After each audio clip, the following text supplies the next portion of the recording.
You are listening to the Beyond the High Road podcast with Shelby Milford, episode number 102. Stay tuned. Welcome to Beyond the High Road, a podcast dedicated to healing your heart and life following the grief of alienation.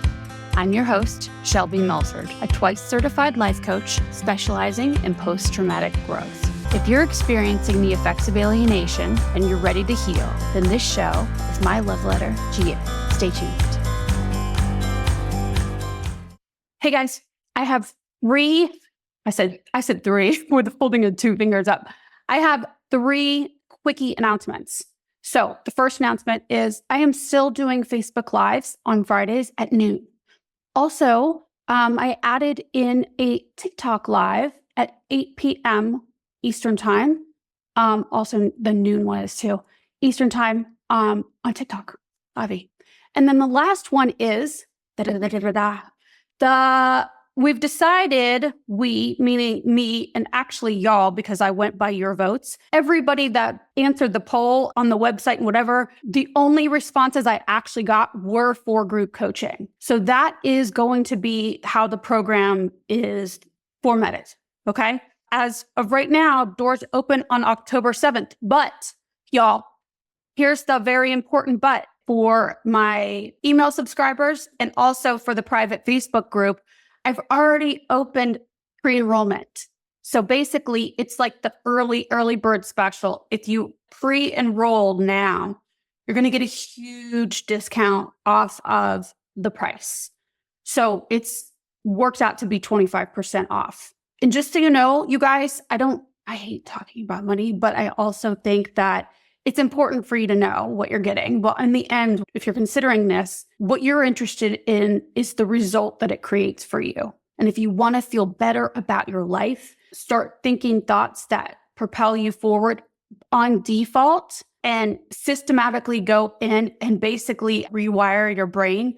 The method that I use has been proven. It's backed in a ton of neuroscience.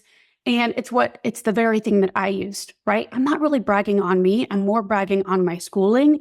So I just want to let you know that it works. It really, really works. In fact, it works so much that I have a money back guarantee. Okay. But what I was getting ready to say is that I don't know that you can put a price on feeling free from the hell that we've experienced with alienation and that you might still be experiencing. I for sure don't think that you can put a price on that. But I also know that we're dealing with money and it's not easy to let go of any amount of money probably for a lot of you right now. And I get that 100%. So in comparison, like if you were to go and match this course to somebody else out there, not even somebody of the same caliber schooling as me, but just any coach who went to school or didn't go to school, this course would be priced at $5,000. So what I'm offering it at, especially right now with the 25% off, is way below that. And I also understand that maybe right now money is tight for you. 100% get that. And that's why I have priced it so low. I want to make it accessible for everybody that wants it. But I also offer a payment plan. Just know that I do understand how scary it is to commit to something like that. So the payment plan is there. I've got low pay. You can go to the website and look at it off and see everything that you get. But if you have been wanting to get out feel free from the hell that you've been experiencing, this course will get you there. So as long as you're committed to doing the work, and that's another thing, like the money part of it, I think it is important because then you have skin in the game. You know, when you value something, when you're giving up, sacrificing something of yours, the more that you're actually are going to put your effort and time, you're going to invest in it. You're going to invest yourself in it. And that is the whole point of the money exchange, just with anything. Something like this, I do know it's scary, but the return you will get on it is tenfold so long as you too are invested. So I'm very excited. I'm excited for you guys, all of you that sign up, because it's going to be the ride of your life and it's going to change you. So $500 off is the pre-enrollment price that you guys get it for a very limited time. I'm not going to offer it at this price anymore. So don't think if I wait longer, it'll go cheaper and cheaper. It's not going to be like that. Okay. So get on it like sooner than later if you do want it. I'll put the link for everything right down below in the show notes. It's beyondthehighroad.com/alienated parent survival. Okay, so that's it. I'm very excited to have you guys. It's going to be so great. And then there'll be a community of you guys, and you guys get to meet once a week. Well, actually, really, if you're going to the course classes too, it's basically the first 6 months, it's twice a week. And then you get community boards, and you get your own personal course library with all of your dripped content to you, new content dripped weekly. And we have live classes. That's the other thing. So anyway, yep, it's super exciting. I'm very excited for it. Email me with any questions. Okay, I'm going to get on with the episode now. Okay. Hello, you guys. Hey, you guys. What is that from? I probably should edit that out. That's Goodies, right? Sloth. Anyway. Hi, guys. Seems like it's been a while. If you're watching me, you'll see that my eye is all jacked up. Just a word to the wise. Do at all costs avoid clarifying shampoo in the eyeball. It is not a fun experience. I am seeing blurry. I wear contacts, so luckily my contact actually protected my, the retina. But you cannot, if you're looking at me right now, what you see is not doing it justice. It is a hot mess on the side of my eye. Anyway, yeah, clarifying shampoo in the eye, not a good idea. It's obviously an accident. Anyway, I just wanted to again say how much I appreciate you guys and all of the emails and texts from the clients, social media messages, congratulating us for this 100 episode mark. It's been such a ride, and I really enjoyed, I was going to say every minute of it, but I want to say almost every minute of it because let's be real. I have a love-hate relationship with doing the editing. At some point, that is the goal, is to actually have somebody doing that for me so I could just record and hand it off. But at this point, I still don't I'm not ready to delegate. I think if it all came down to it, I would really have to trust whoever does any of the work involving the podcast, because it's so special to me. And I know it is to a lot of you out there. So I just want to say that thank you again. And I really do appreciate you guys. So really appreciate you, all of you. So, and yeah. Anyway, most of the time when I bring up a topic, as you guys know, I can at times go from what is written down on my list, but most of the time I like to bring you along my ride with me. So it comes in waves. I have been experiencing in the last, it probably happened right around the time when the 100 mark of this podcast came. I'm already feeling myself tearing up, you guys, because I have been going through this wave of grief. It might be because of this milestone. It might be because I know you guys were talking about our kids here, but it's also coming up on, not even yet, but the year passing of my beloved Nita, who I know she was my pig, but she really, I think of it as though because I got Nita in order to replace my daughter, even though I know nothing would replace her, my coping mechanism became Nita. And if you guys are just started listening, Nita was my pig. She was my potbelly pig who I had for 7 years. And then she unexpectedly passed away last October 26th. But anyway, so I got Nita right as all of that turmoil had gone down. Right after my daughter had left my house, living with me. And so I think that I transferred a lot of the everyday habits and love giving onto Nita. And she became my surrogate daughter in a way. I know, again, like I know that she's a pig, but we do that. Those of you who have pets, you know what I'm talking about. I've been going through I can't even say going through. Yeah, I'm going through it, but these waves, tidal waves of grief have been rolling through my daily life for the last few weeks. So I don't know if it was the anniversary or the reaching the mile marker, or if it was just this time of year when school is starting back up. And this would be normally when I would be getting my kiddo ready for the new school year. Even at her age, she's going into her senior year of high school. So I don't know, maybe it's just all of it combined, but I have been experiencing large, long sets of grief waves over the last couple weeks. And I noticed that at first, I mean, when I'm saying waves of grief, you guys, I mean grief, almost daily being moved to tears.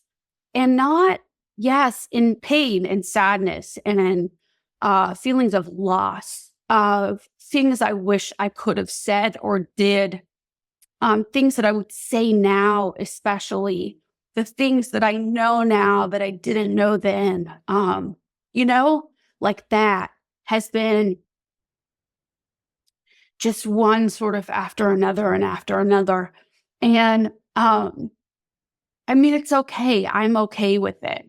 What I want to share with you guys is that, we think that we've gotten enough time built up, but I just want to offer that there is no rhyme or reason to grief and to loss, of the emotions of loss. I believe that as we move through life, little reminders will come up. Also, I think the more healed we are, the more open we are to experiencing and feeling, processing through the deeper senses of loss that we've been holding on to and that the nervous system has just been protecting us from until, the day that we do experience it. The human body is an amazing, amazing machine. And when we're not able to handle so much grief at once, so much loss or anger or whatever the emotion is, many times the body will just cover that up for us. The nervous system will sort of dull it and put it to the side. Either the body will do that for us, or we will take matters into our own hands, telling ourselves that we're not ready to feel that yet. And so we go numb ourselves with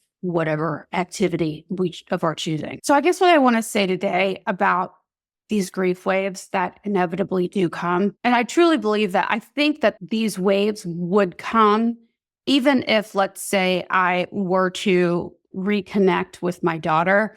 I still believe that these grief waves would come because of the grief and loss that I've already felt throughout all the time. And just because we get that somebody back, it doesn't mean that you still don't have that grief, that you still didn't experience that loss, right? And so for some of those in particular, I have some clients that listen to the show that have been reunified with their kiddos. And maybe things are very good with you guys now. Grief will still be there. And so when we expect that, not make it happen, but we just, when it does, when the tidal waves of grief do come in, that we just know it's okay. I found myself even wanting to argue with it the other day.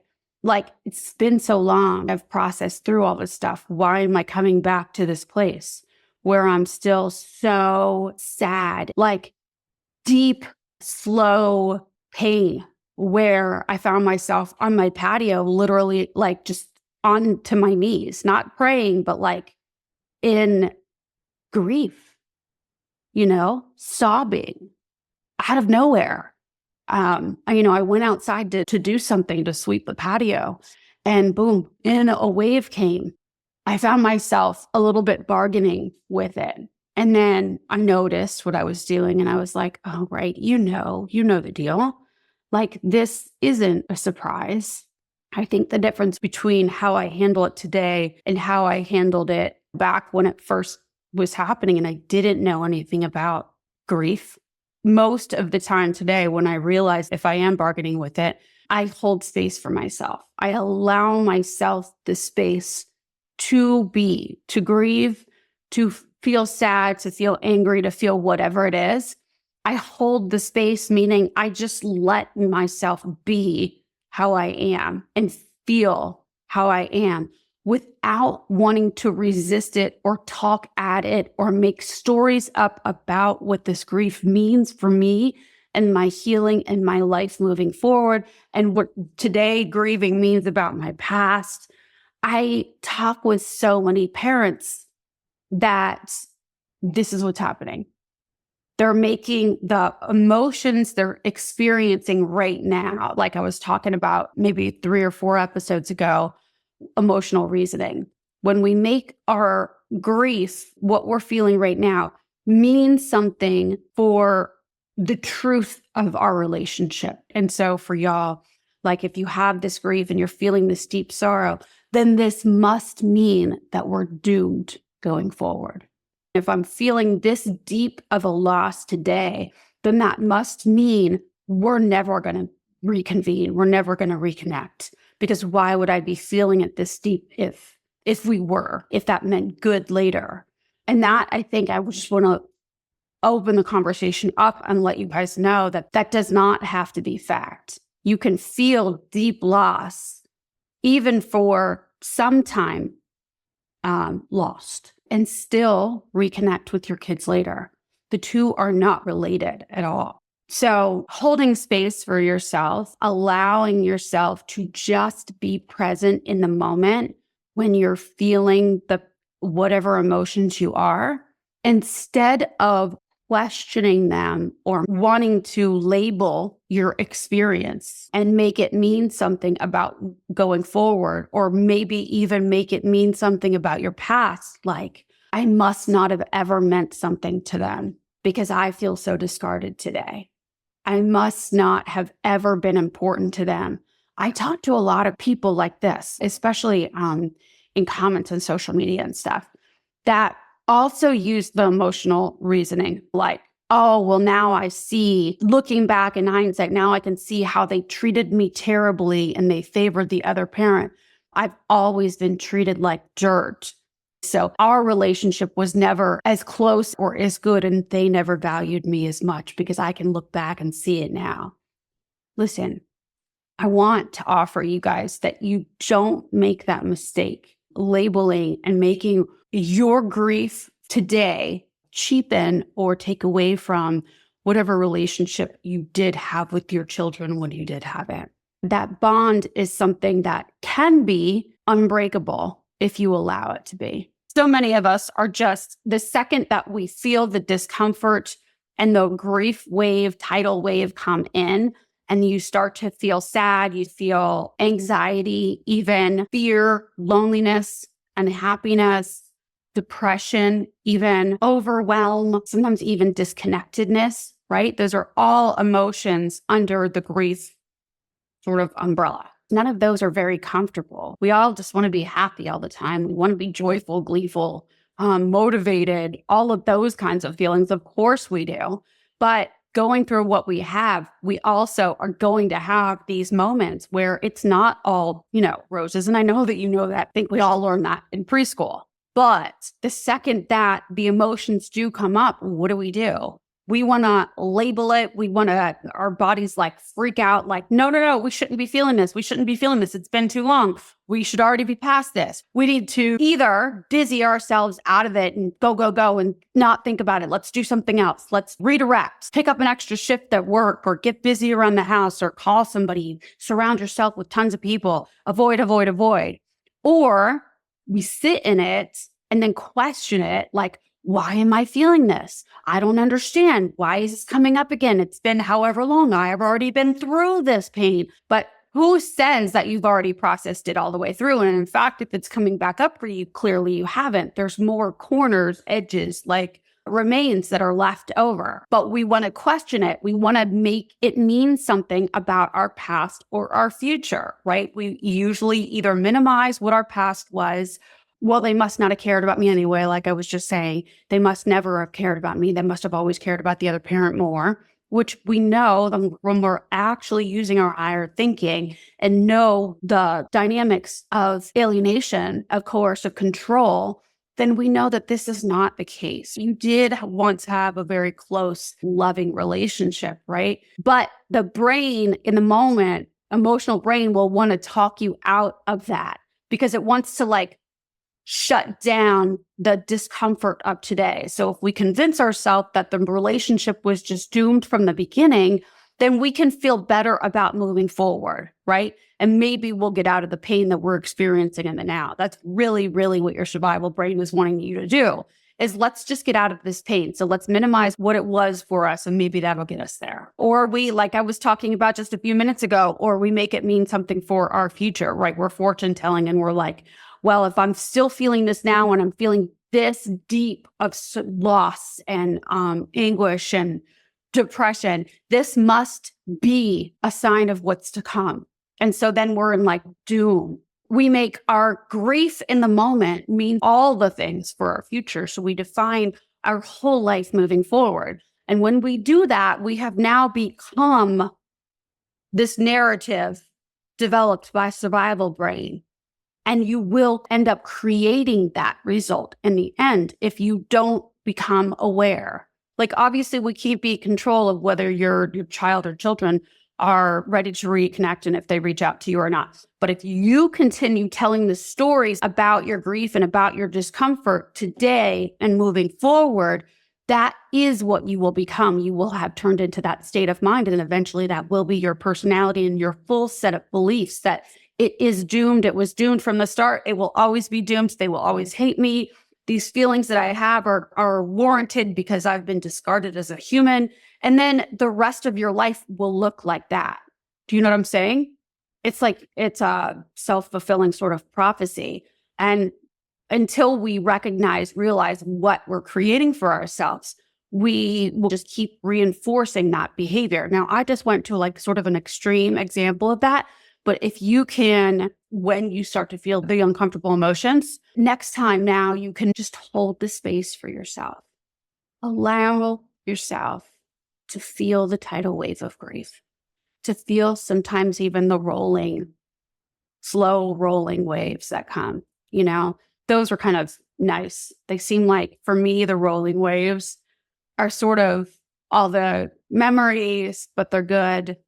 You know, it's almost like in between. Have you ever been out like boogie boarding or surfing on the beach, and you wait on your board in between sets. And a lot of times you're waiting in those slow rolling waves, bobbing in the water. And then you have those waves that bring you all the way in and up onto the beach. And they're fun while they last, right? You think about old memories, or you had good times in your present life. And then sometimes you'll be bobbing in the water thinking everything is fine. And then out of nowhere, you hadn't turned around to look in a little while, and a wave, boom, comes and takes you. Tidal wave comes out of nowhere and smacks you underneath the water. It's kind of like grief.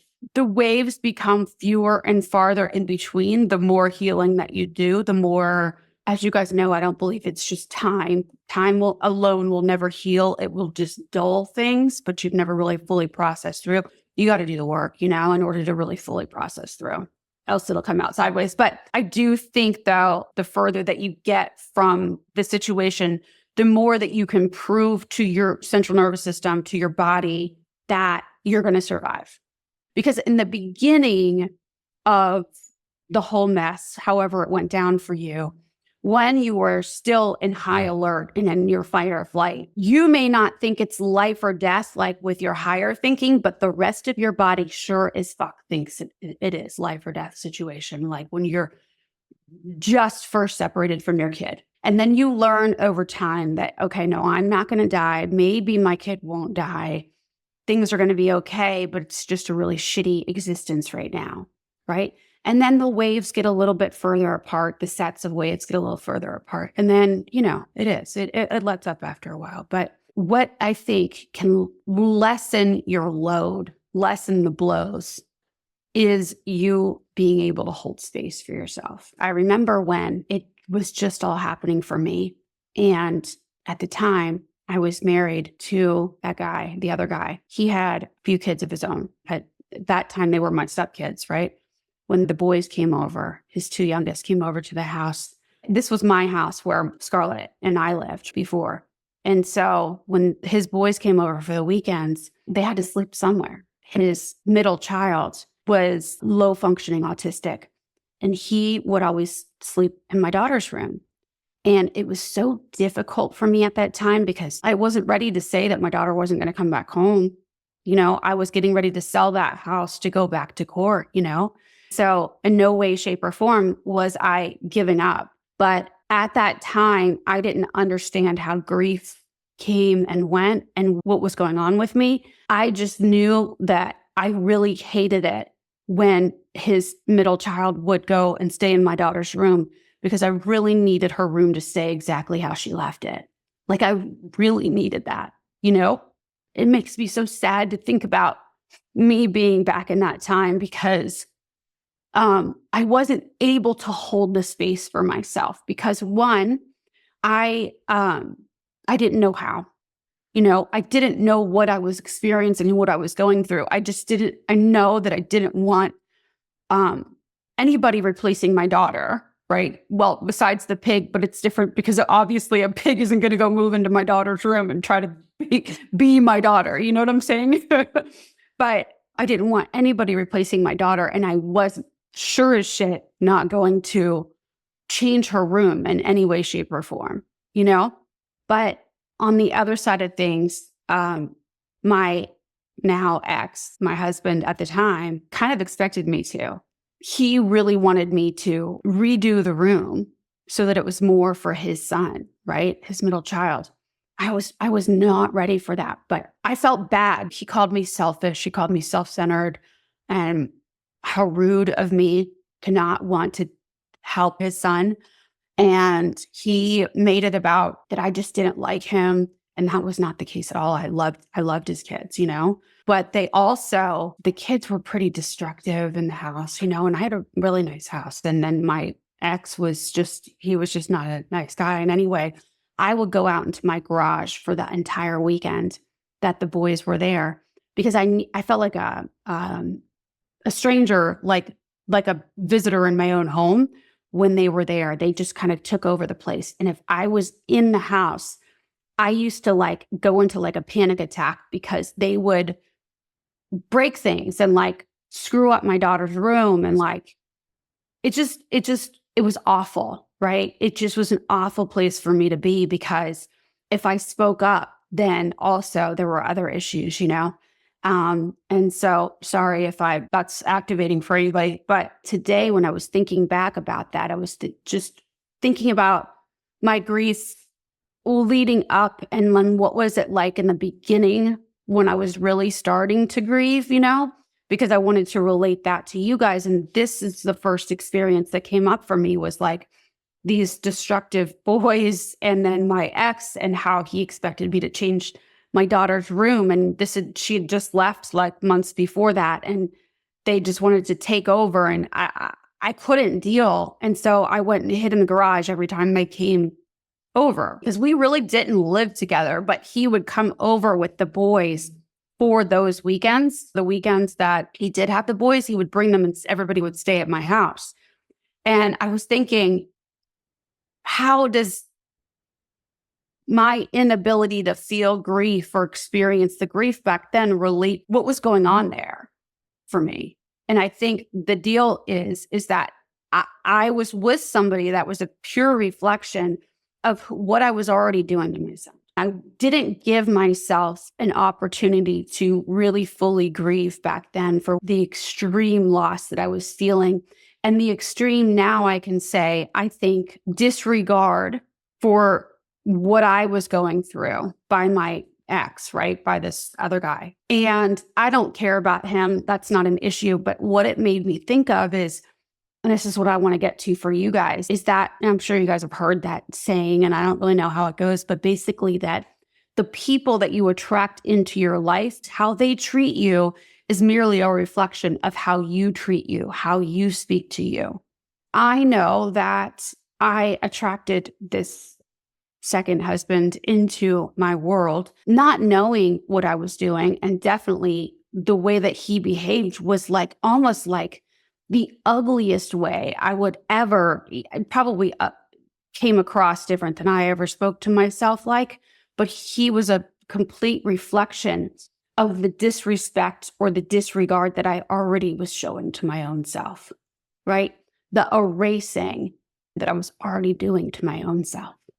There was a piece of writing that somebody wrote on Reddit years ago.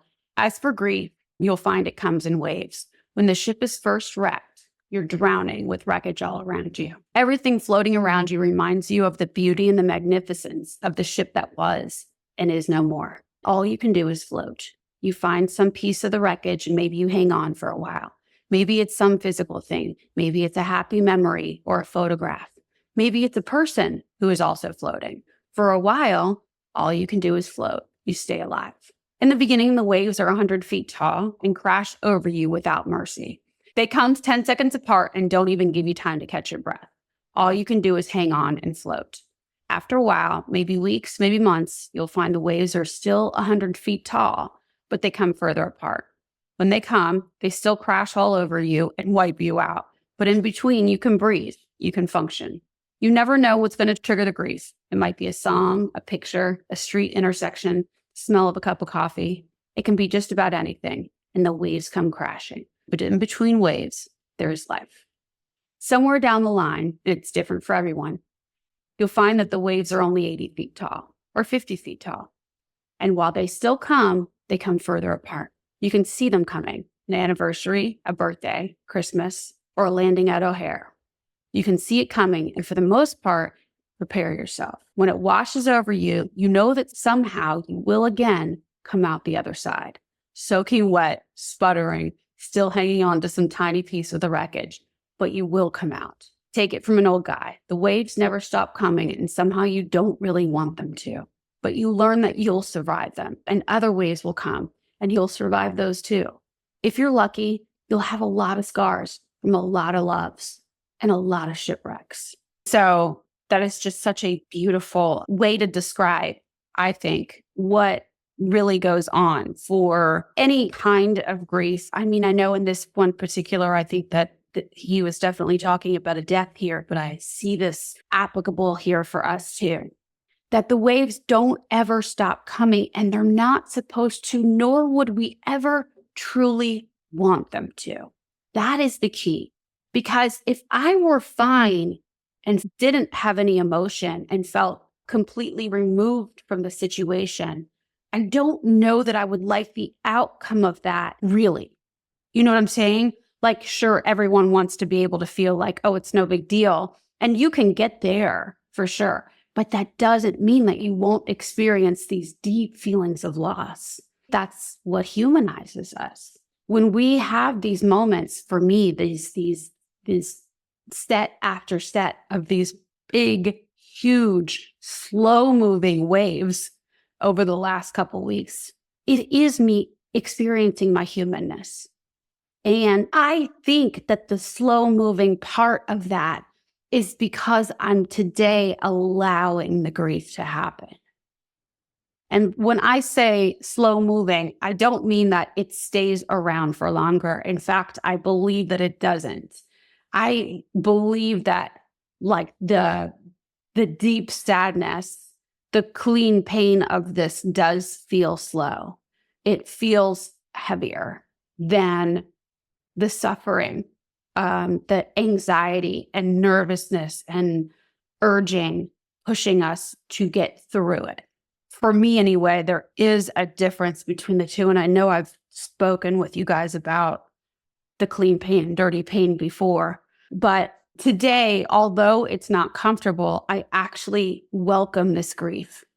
Because just as this man said from Reddit, that if you're lucky, you will have a lot of scars from a lot of loves and a lot of shipwrecks, you know? Because it just means that we have loved so deeply and do love so deeply. And that doesn't need to mean anything about what the relationship was then, what it is today, or what it is for the future. The grief just is. They're just rolling waves of emotion, unprocessed emotion and experiences that come through. And the more that we just allow them to be present with us, the less suffering and processing we have to do later. When we tell ourselves that, oh, let me just busy my way through this. I don't want to feel this right now. I don't have time for this. What you're really telling yourself is that you don't have time for you, the real you, number one. And two, you're only making the time double, quadruple, whatever past that, because you're still having to keep those emotions and that grief down all the while you're busying. And then for however long it takes for it to come back up for you again. Also, let me just add too that whatever problems that you're buffering, like you're busying, causes for you separately. What I mean is like if you're using a behavior that maybe is causing you to have like an addiction on top of that, then you have to deal with the aftermath of all that stuff too. It's okay that it comes. And it doesn't have to take you to the point of no return, to the point where you won't come back from it. The grief is just part of our journey. And I actually wouldn't want it any different. When I was out on my patio the other day and I found myself on my knees in anguish, deep sadness, longing, I was able to allow that energy, like I was able to be with that energy and release that and enjoy the memories I was having, of our time together. I was able to laugh even through the cry, laugh and had moments of pure joy, just thinking back to looks on my daughter's face, and little things that she would say, all of that coming from such a good place, in so much appreciation and gratitude. And that's what I want to offer you guys. I know I am so emotional today, but I think it's just, like I said, it's just been the last couple of weeks. I'm fine, like I feel okay, other than the fact that I have this grief happening. And I think it might be helpful for you guys to understand and to know that it's okay when this sadness comes for you. It's okay. It doesn't need to mean anything about you or where you are in your healing or what your relationship status is with your kiddos or whatever other grief you might be having going on. It's all okay. It's just grief. It doesn't need to be anything more than that if you don't want it to be, except for maybe celebrating, allowing the grief to be there so that you can experience not just the sadness and the anger and the bargaining and the fighting and the resistance to it all, right? Because then you're not really getting to the grief because you've added all that suffering on top. But when you can allow for that true pain to be there, then you can also get to experience like the fullness of it. I hope that that's making sense, but there's all these layers to it. And it's so ooey gooey amazing because it's like the fullness of your relationship and you honor that. Does that make sense? I did an episode and I haven't listened to this since the beginning.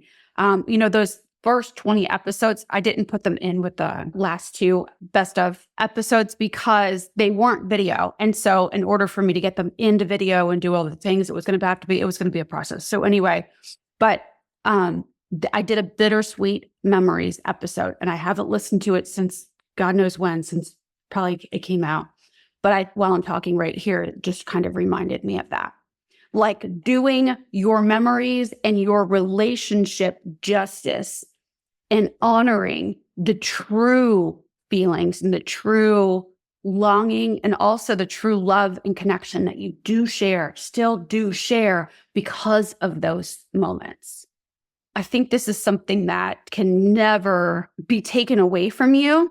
It's also the gift that keeps on giving if you allow it. Just the resistance to whatever might be coming up for you, that is where you're going to cause yourself suffering, the wrestling, questioning, why is this happening to me, God? And you start going into all the stories and circling the drain about how terrible they are and how terrible, blah, blah, blah.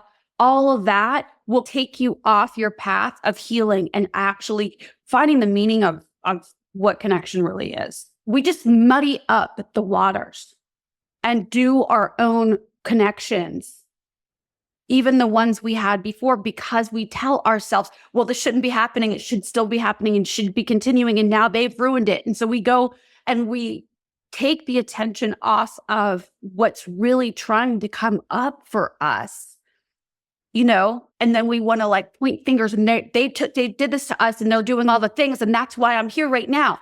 And then you never get to feel the feelings, you never get to hold that space for yourself. For me, back when, like I was saying, it was that I remained in this very dysfunctional relationship where I was faced with making the choice for me and my daughter, like honoring where I was or self-erasing. And I chose self-erasing.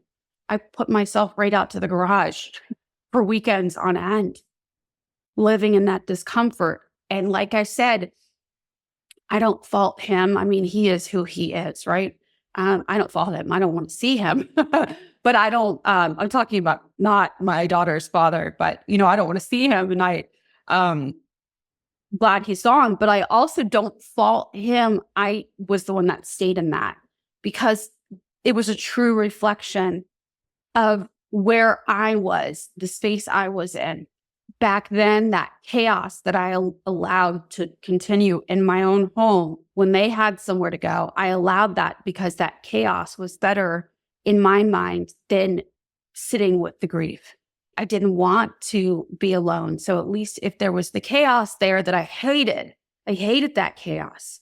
But that chaos kept my mind occupied in those moments when I thought I was going to die. And now, of course, today I look back and I was not going to die. In fact, I probably put myself in a lot more of harm's way staying with that guy, But like I said, it was just a reflection of the way that I thought of myself, But anyway, my point is that allowing for holding the space for yourself for the grief without making it mean a damn thing.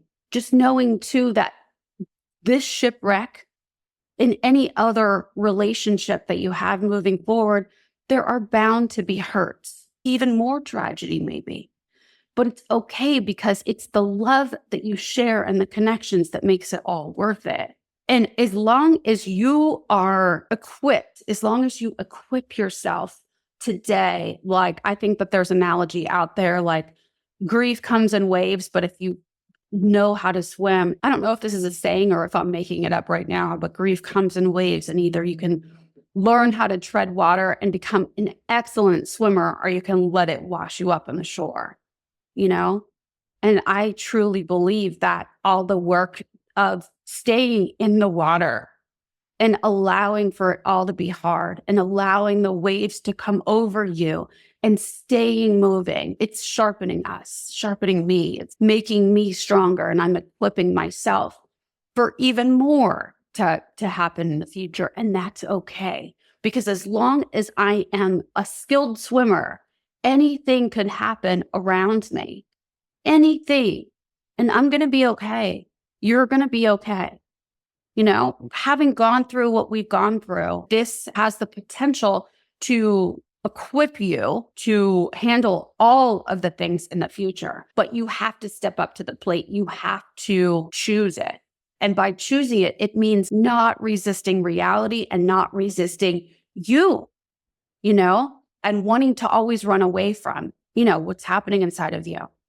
So I guess that's all. I just wanted to say, no matter how far you are along, no matter how much healing you've done, no matter how much, for me, how much coaching and all of the things, books and education, counseling, and all the things that you have, it doesn't make you bulletproof.